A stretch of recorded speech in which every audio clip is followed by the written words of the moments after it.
Are you taking AP Human Geography? I hope you are. If you are, you're here with the Human Geo guy himself, Danny Sanchez. We're going to be going over population changes, challenges for tonight. And one thing I want to do real quick, just to start us off, Danny, is I want to shout out AP teachers across America.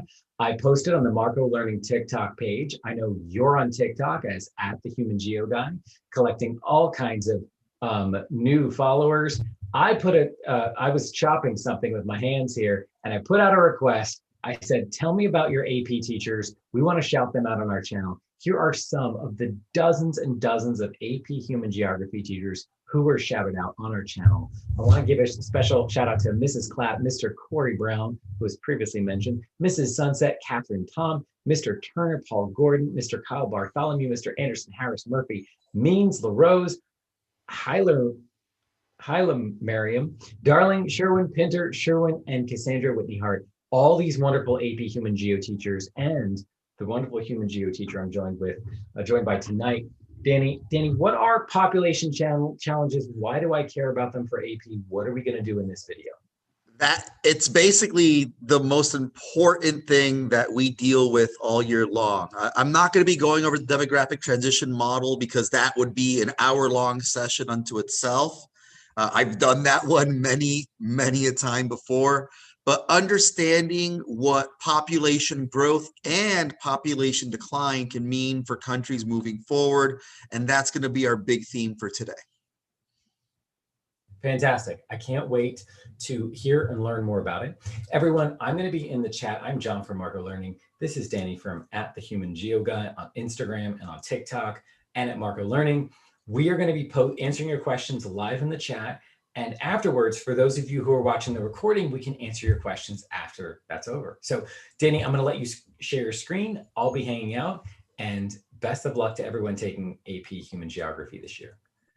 All right, let me just set this up. All right, and here we go. All right, so we have a couple of things to do. This is the agenda I'm going to run through real quick. The welcome already did. Exam hacks. I know that's what a lot of you want.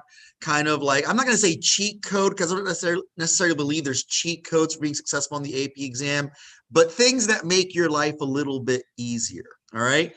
Big idea one's going to be dependency ratio. Then a quick little brain break. We'll have John jump back in and have a little chat with us. Big idea two is going to be pro and antinatal policies, and another brain break. And then big idea three is going to be Malthus theory. So we're covering more content today, but we're doing it in quick bursts as opposed to being like a more longer drawn out conversation. All right. So let me get us going by starting us off with an exam hack. And this is just general multiple choice strategy. I'm not going to get too, complicated here. The first thing that I just want to emphasize about multiple choice is pretty simply, they give you the answer. It's been given to you. All you got to do is decipher and filter through all the nonsense to find what the right answer is. So if you can eliminate at least one option on every question and then just guess from there, there's 5 options, A through E. The law of statistical averages means you're going to get a quarter of those guesses right. And ideally, you're not guessing from one of 4 blindly. You can probably narrow it down to 1 or 2 good options. And that's also something else to think about. Always remember, when it comes to multiple choice, they're not asking for the right answer. They're asking for the best answer. And I've seen many a situation where there's 2 right answers and you're trying to talk yourself into one, and you're like, but every, third Sunday of the summer solstice, if you're standing, on the equator, this is the right answer. Yeah, but there's probably a better answer. So if you have to overthink an answer, you're probably talking yourself into a wrong answer. And I jokingly call that the curse of the smart kid. Don't be so smart that you outthink yourself. Keep it simple. Keep it simple. All right. The other multiple choice hack I want to tell you is that there's a no guessing penalty. You don't lose anything by guessing. And this is something that drives me insane with my own students. You'll have I try to do the same pacing as the exam, which is 1 minute per question. Well, I'll give them 30 questions. I'll give them 30 minutes. They submit their test at the end on ZipGrade, and they've got empty bubbles. And I'm like, what are you doing? Like, why would you not at least, if you get to the end, try to work your way down with like, all right, C, and hope you get one of them right and get yourself that one extra point if you do find yourself in the time crunch. So please remember, the only thing worse than a wrong answer is no answer. So please make sure that you're always answering every single question. All right, so those are some basic multiple choice hacks. I'm going to now shift to FRQ hacks and writing hacks. All right, so the first thing I want to emphasize for you is scale of analysis. And with scale of analysis, you're trying to understand what the information they're giving you tells you. And you're going to have to be able to identify the differences between global scale. Sorry, I'm using the wrong thing. All right, let me go to the highlighter. All right, differences between global scale, regional scale, national scale, sub-regional scale, and local scale. All right, and to help you understand this, I think it's going to be best to show you a map that has scaled data. All right, because on the next slide, this looks like a map of the world. So your reflex answer, maybe you can tell me in the chat. I'm not going to be able to see what you're answering, but maybe if you want to guess in the chat what type of scale is going on here, the reflex answer is going to be, that's a map of the world. So the scale must be global. But here's the thing. That's not the scale of analysis. The scale of analysis is all about the data. And what I want you to see here is that this map is specifically breaking down countries. Oh, sorry about that. This map is specifically breaking down countries by average life expectancy. And that's a different conversation. It's not just a map of the world. It's giving you a specific piece of data. And what I see is that there's a bunch of countries here. So while the map might be a global map, the scale of analysis is actually national. And you have to be able to recognize that. You have to be able to see there's a world map, but the data is national. So that's what you're looking at here. And also just a chance to have a quick teachable moment. We see the broader patterns. The rich world is going to be in the green colors because they have higher life expectancies.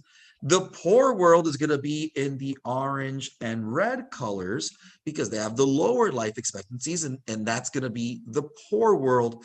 And where we see on average the lowest life expectancies is going to be in sub-Saharan Africa. All right, so you can find a regional pattern like MDC, developed country versus developing country. Life expectancies are much higher.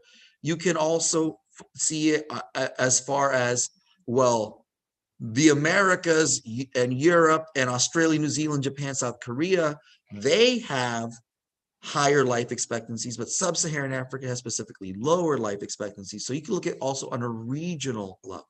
All right. And I'm actually bringing back a slide that I used in the last session on Monday where we talked about regions, but I want to show you this map again, because here you see a map of the United States. Your reflex is going to be, this is a national scale of analysis. But if you look closer, there's an old saying, the devil is in the details. Look at the details of the data here, at which point you're going to realize this isn't a national scale of analysis. This is not a state scale of analysis. This goes all the way down to the county level. And you can see who roots for what NFL teams in different areas based off of the county.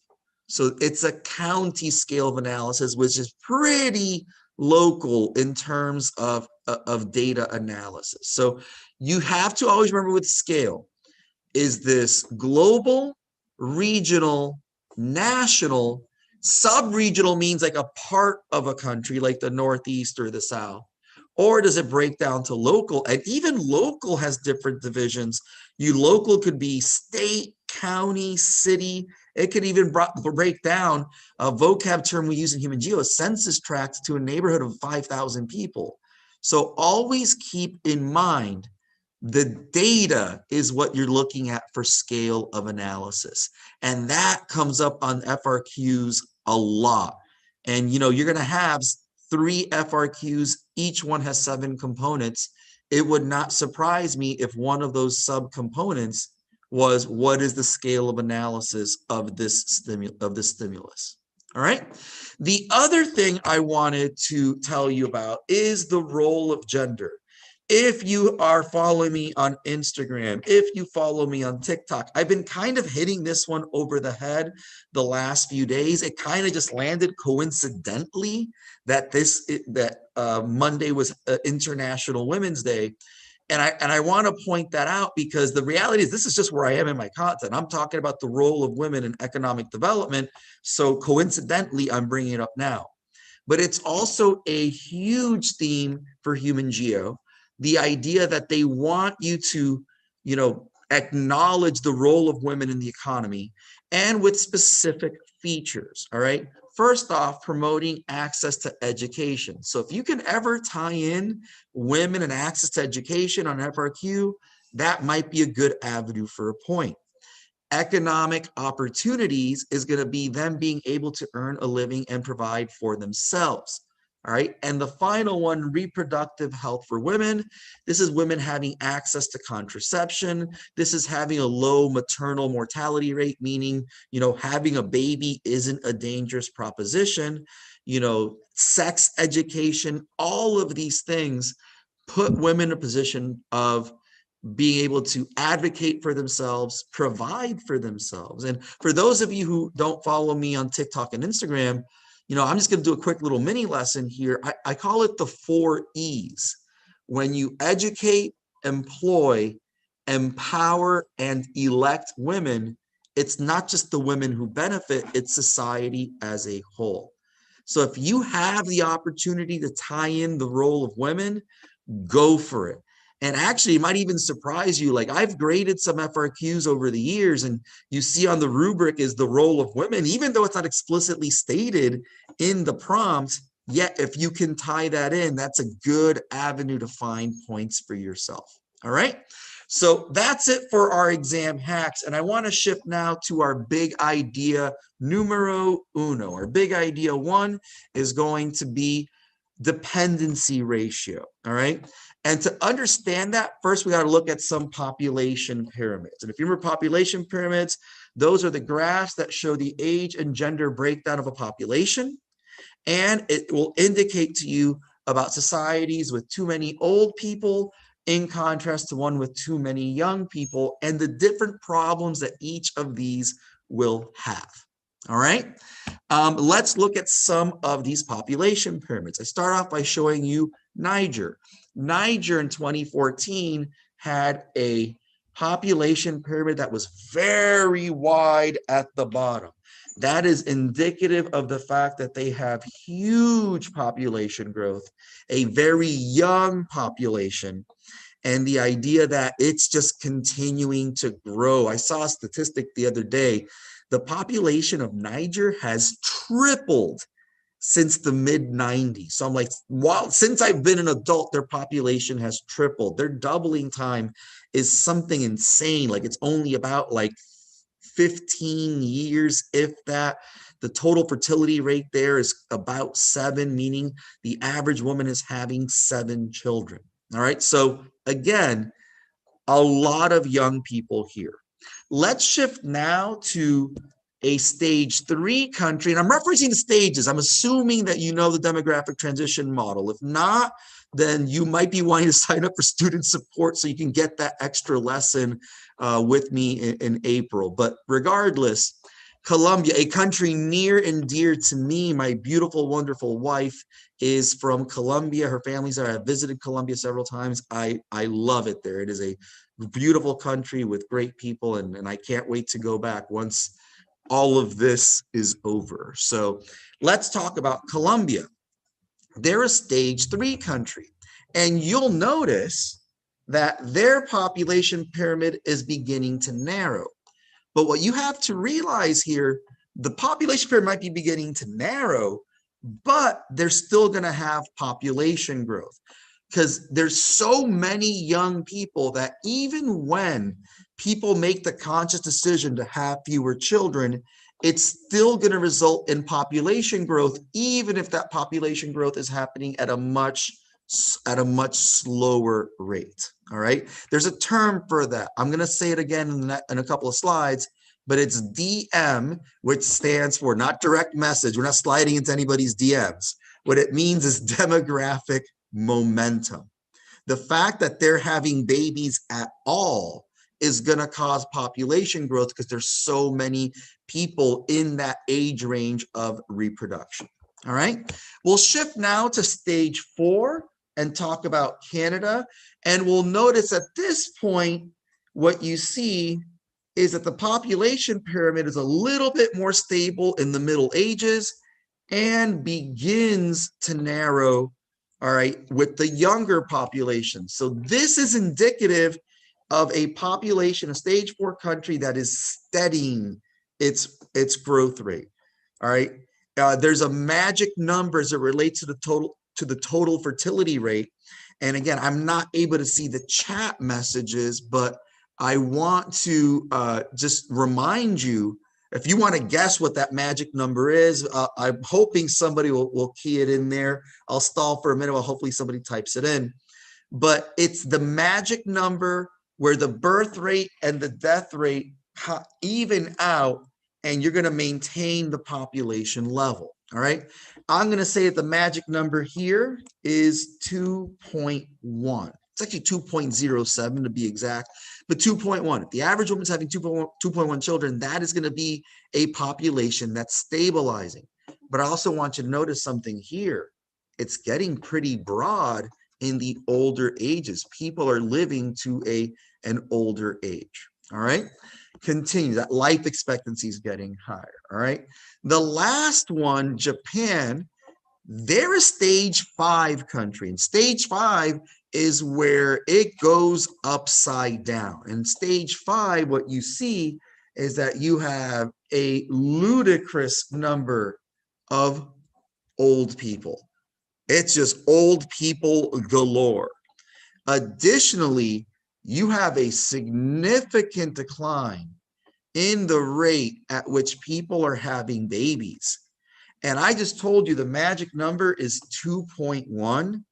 In Japan, they're having such few babies that their total fertility rate has dropped to 1.3. They are hemorrhaging population. They're losing about 1 million people a year, and it's creating a scenario where they have mammoth population loss, and it's only going to continue to accelerate. All right. So I've already said some things that are going to come up in the slide, but I will emphasize it for you here again. First off, the dependency ratio, number of people that are too young or too old to work in a society. And the cutoff ages for this are 15 and 65. And I like to mention this because, I have all 9th graders and they're 14 turning 15. And I like to remind them, you're old enough to take care of yourself. All right. There's lots of people in the world that are your age that take care of themselves because mommy and daddy can't. So just remember that, you're still being taken care of at home, but there are lots of people who at 15 are off on their own. And then the other expectation is you don't expect grandma to be working into her 80s. So on the opposite end of the old age, 65 is considered that pretty universal retirement age. I know people choose to work longer than that, but ultimately that's considered the cutoff age. So stage 2 countries have too many young people. Simple as that.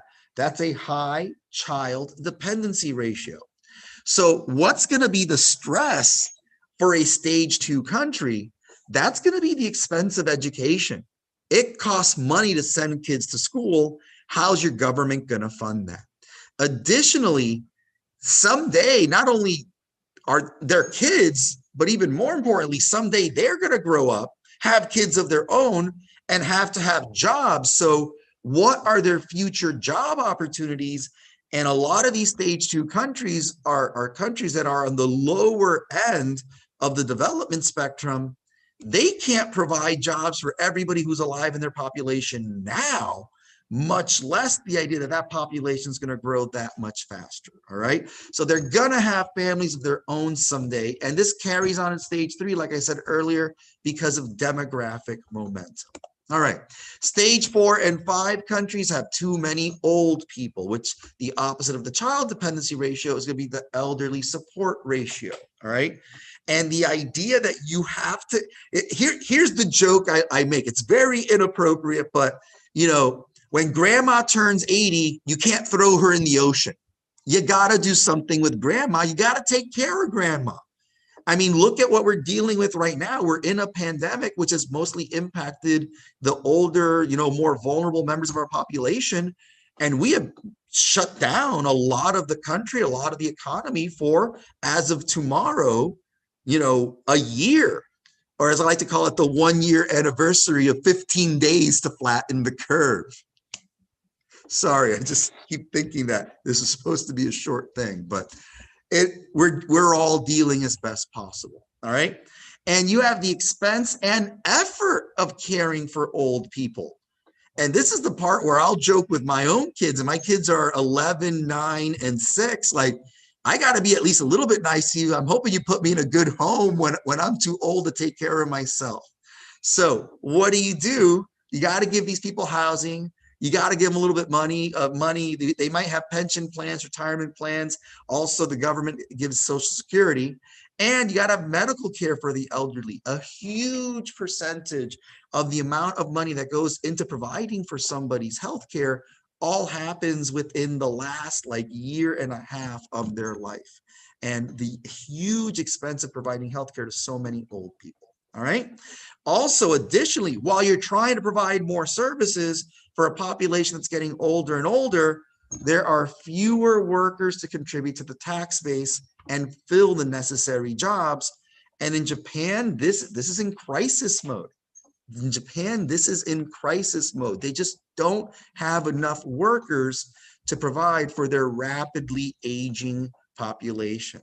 You know, quick little fun fact, in Japan, they used to give some ceremonial cup to anybody who was over 100 years old and send it to them. They had so many people turning over 100 that it was becoming a strain to provide all of them with a cup and, the ceremonial cup, and they just canceled it. They said, we can't do this anymore. Too many people are turning 100. So there we go. All right. So that's big idea 1, dependency ratio. I'm going to invite John to come back in for a little brain break and we can chat for a minute. Yeah, it's great to be hanging out in the chat with everyone here, cracking jokes.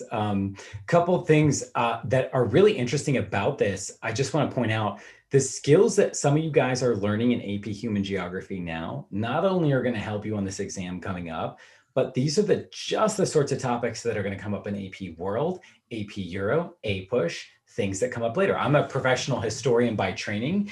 I got all excited at one point when Danny mentioned the Middle Ages. I thought he meant the Middle Ages that I studied in graduate school. But we look at this, as a historian, we're very interested in demographics, the studies of populations, how things change over time. So let us know in the chat, whatever questions you've got. I've posted some links to some of our future sessions we're going to be having, which the next one is going to be on Friday, March 26th at 8 p.m. Danny's going to be posting on his account at The Human Geo Guy on Instagram and TikTok. And if you like this video, press that like button, subscribe to our channel. We'll be posting more things here. So Danny, I'll let you know in our next break if we have any other questions or things coming in, but I think you can see it as well. So I'll let you keep going. All right. The next big idea is kind of a short one. All right. That's going to be pro and antinatal policies. So I want to just quickly review with you what natal means. It means babies. when a woman gets pregnant, she takes her prenatal vitamins. You know, my wife took those during her pregnancies with all three of our children. So pro and antinatal policy doesn't mean some people like babies, some people hate babies. It just means what you do in terms of the population numbers as it relates to having babies. I'm going to start off with the antinatal policies. And the antinatal policies are going to be about trying to discourage large families. Like, how do you go about creating a situation where people aren't just having a ludicrously high number of babies? And this is going to happen in a country where population growth is out of control. They're a stage 2 country, have been for a while. Well, in China, they instituted something called the one-child policy, all right? It's the most well-known antinatal policy. And basically what they did, they tried to make it cost prohibitive to have a second child. So they find couples that had a second child. They didn't call it a fine. They didn't really call it a fine. They called it like a tax payment or something like that. But it's what it was. It was a fine. And it was about the equivalent. I remember researching, it's about the equivalent of $10,000, which some of you might be thinking, well, $10,000 to have a baby, you know, if you go through the process of having a baby and figure all that out, you might be thinking, oh, well, that's not that bad. I know people who have spent tens of thousands of dollars to get pregnant because they couldn't do so naturally, or even, you know, I know people spent $20,000+ trying to find, you know, a baby to adopt. So you might think, oh, $10,000 for baby isn't that bad, until you take into account that the average income in China is about $5,000 to $6,000. So they're asking for a huge amount of money relative to how much these people actually earn. And then you throw in the next demographic twist, where a lot of bad things went down in China relating to the one-child policy. And an unintended consequence of this one-child policy was a huge gender imbalance, because traditional culture in China favored having boys. People wanted boys. So you would hear horrible stories of people abandoning baby girls, selective abortions where they would find out the gender of the baby, and if it was a female, they would terminate the pregnancy, even to the extreme of infanticide, where if the baby was born, it was a girl, they would like drown the baby and throw the baby in the trash and pretend that the baby never even happened. And again, that's all sounds horrific, because it is, but ultimately China did manage to stabilize their population growth, but in an incredibly brutal way, and B, a way that is creating huge long-term problems. They're estimating that within the next couple of decades, the male to female imbalance of people in the childbearing ages, the people who want to get together and have children, is about 40 million.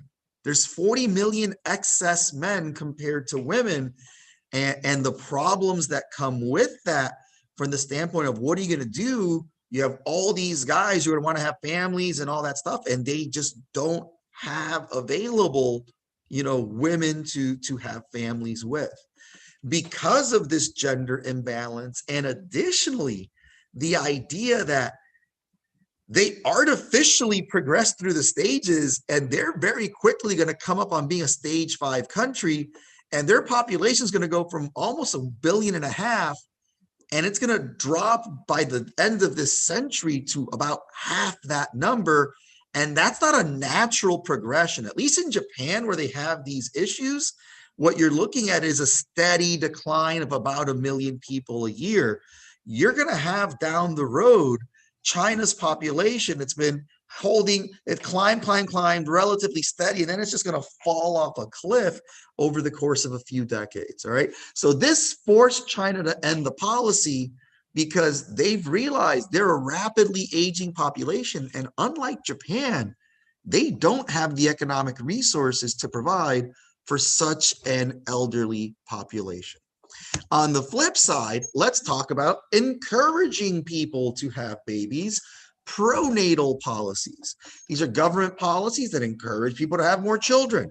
Hey, we give you tax breaks. It was just announced as part of the COVID relief bill that they're going to increase, the tax break that people with parents get, that parents with children get, says the man with 3 children, aka my 3 little tax breaks. All right. Maternity leave. In some countries, they encourage women to have babies by saying, hey, we're going to protect your job, we're going to protect your income, just please have babies. Sometimes just straight up cash payouts, like here's money, thank you for having a baby. And lastly, free college. The idea of, in a lot of European countries, if you can get into college, it's free, because they know that is something that does scare off people from having children. The most well-known and pretty funny of the pronatal policies is the Do It for Denmark campaign. You can find those links on your own. They're a little bit creepy. They're a series of commercials where they're trying to encourage people to have babies and everything that goes with that. So I know a lot of teachers share that with their classes. Maybe you've seen it already. I know I reference it to my students. I don't show it, but again, the Do It for Denmark campaign is literally them encouraging people to do it for Denmark, to have more babies, because they're a stage 5 country. Their population's rapidly declining, and they're in desperate need of more young people to be those future employees, to be those future taxpayers. All right. Several Western European countries in stage 4 and 5 have encouraged larger families. And as I referenced, the Do It for Denmark campaign. I'm going to invite John back into the chat.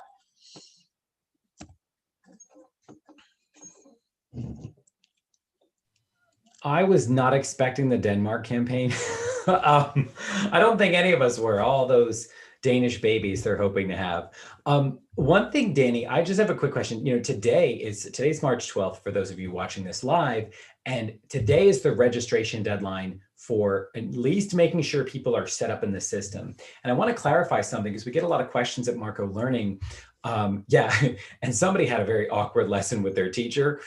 Slide deck with 9th graders, nightmare. Anyway, the digital exams are going to be offered in administrations 2 and 3 after the main one, which is paper and pencil. Remember that if your school has set you up for paper and pencil, and your school or you and your family need to change course, you have up to 7 full days before the start of the digital exam to register for that digital exam instead. If, for example, your school changes its mind, if you need to change your mind because something has happened in your family. A lot's going on with COVID in this country. I was just vaccinated earlier this week. You never know. It's super exciting. Teachers are I'm an active teacher here in New Jersey. Danny, I know you're an active teacher in Florida. We're all lining up to get our vaccines, at least a lot of us. And so that's something to watch and not be nervous about. In the description of this video, everyone, I've posted a link about everything you need to know about the 2021 AP exams. I posted the College Board's link to digital exams, as well as our free study guides that we have for AP Human Geo, our practice tests, our student support courses. One really great thing is, if you want to send us your free response essays for AP Human Geography, we will grade them and send them back to you. That's student support. The link is in the description of this video. Check it out. But Danny, otherwise, I think you can see the questions coming in on chat. Is there anything else you're seeing come up? They're not coming up on chat for me. Okay, so yeah, I mean, it's a couple of people are asking about our next human geography streams. Remember, if you're watching this video now, we will post it immediately to our website after this is over, right? So YouTube, we'll be going live on March 26th at 8 p.m. We're covering agricultural challenges. Is that Unit 5? Unit 5, yes. Right, so we've got one on Unit 1. This one is on Unit 2 primarily, on population challenges. We'll be doing Unit 5, and then don't worry, but there's lots of things happening. Our study guide pack that I've linked to in the description has breakdowns of the units. So stay in touch with us at Marco Learning. We're going to be doing lots of things. So with that, Danny, I'll turn it over to you, and I'll let you know if we get any other questions.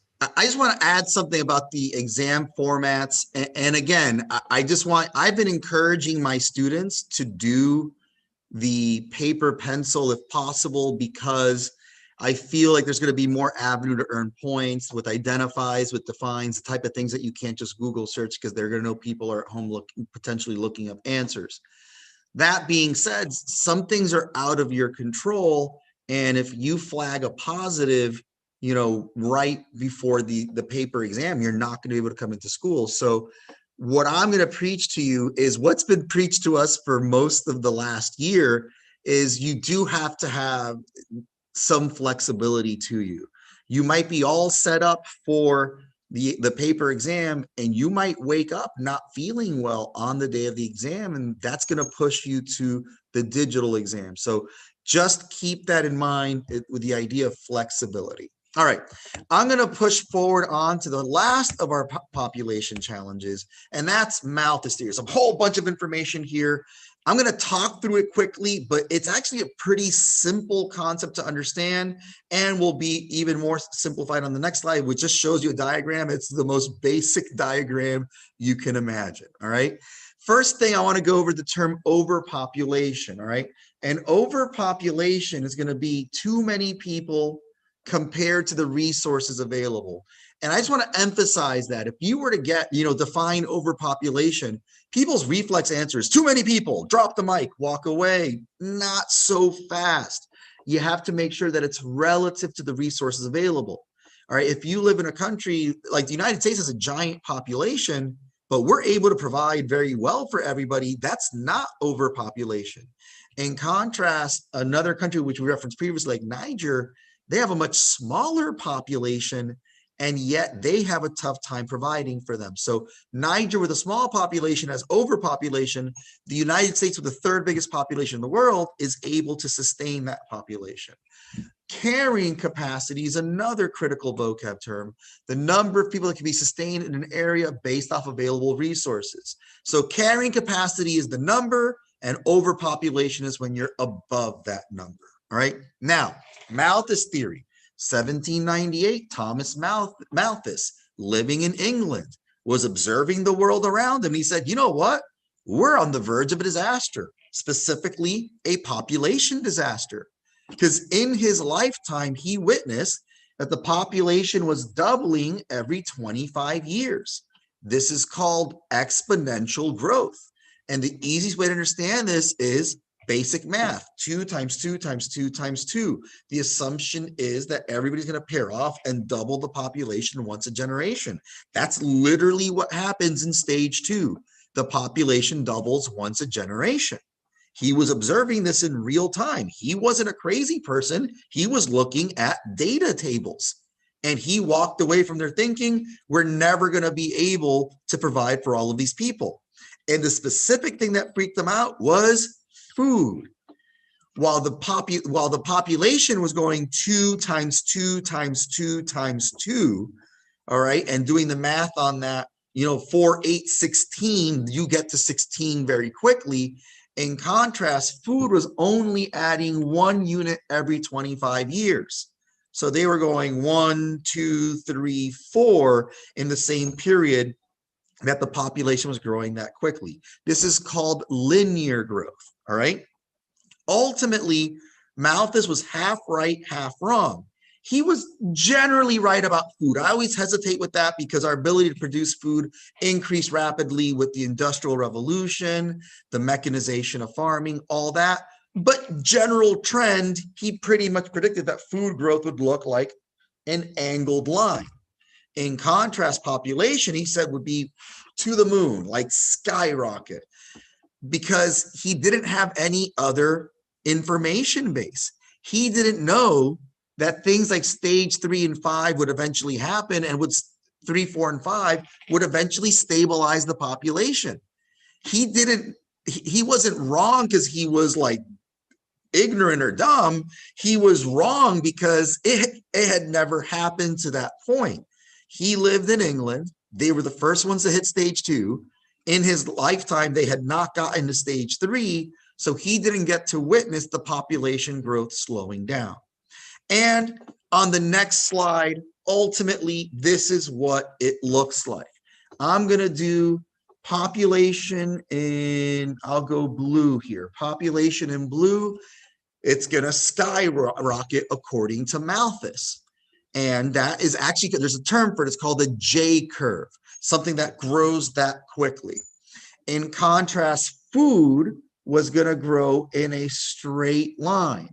And the critical spot is going to be where the two lines intersect. That is the Malthusian catastrophe. That is a societal breakdown. You murder your neighbor for a can of baked beans, and it's the end of the world. Well, this didn't happen. Malthus was wrong. What he didn't account for is that the population, once it gets to stage 3, 4, 5, was going to look more like this and stay below the food line. So that is the main thing you need to understand here. Malthus was ultimately wrong. Population growth slowed down.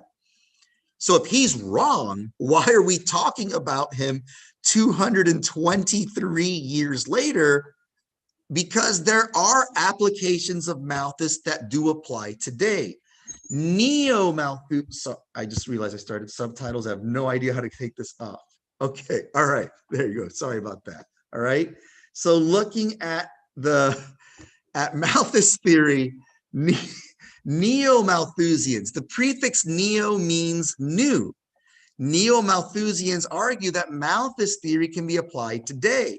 And the reason why several stage 2 countries, Malthus theory is playing out exactly like he said. These are going to be the poorer countries in sub-Saharan Africa. And again, I feel like he keeps just bagging on Niger, but they are experiencing stage 2 in real time. Sorry, Malthus theory in real time. Their population is growing faster than the food supply can sustain. Add in environmental disasters like desertification caused by bad farming practices and overgrazing. The desert's getting bigger. They have less farmland, and their population is growing because the average woman is having 7 children. So in several stage 2 countries, Malthus isn't a theory. Malthus is reality at the moment. And the only things that's going to stabilize them moving forward is going to be if their birth rates continue to drop. And I say continue to drop because the average woman is having 7 babies. It used to be 9. So that's actually an improvement. So that's a good thing, but it's not improving fast enough.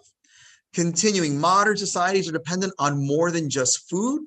And the idea that if fossil fuels disappear tomorrow, that would be another catastrophic scenario for us because society would break down. We count on cars and trucks and all that to be able to get us around. If we can't move people, if we can't move goods, so civilization as we know it at this level can't exist. I do want to say many believe that Malthus's view of the world is too pessimistic because we don't know what are going to be future resources. There are things that are resources today that would have been unimaginable. Some of us might have solar panels on our roof, and all of a sudden, you're generating your own electricity. That would have been unimaginable as recently as about 70, 80 years ago. The only way you get energy from the sun is to grow plants or warm up outside. Now, no, electricity where you flip a switch and the lights turn on through solar panel. All right. Also, the last point, the idea that economic growth can result from larger populations, because think about the economic cycle, more workers, more consumers, more people feeding into the economy are able to then provide for the benefit of everybody. So that's Malthus in a nutshell. I know there's more to it, specific details you could get into, but the main thing to understand is, hey, if the population grows too fast, not enough resources available, you're going to have a serious problem moving forward. All right, that's big idea 3. I'm ready to invite John back into the session.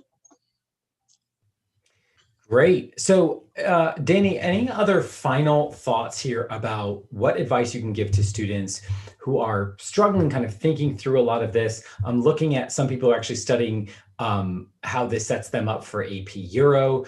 and all of that. But let us know in the chat, anyone, if you have any questions. If you like this video, press that like button, subscribe to our channel. Any other parting thoughts, Danny, for everyone tonight?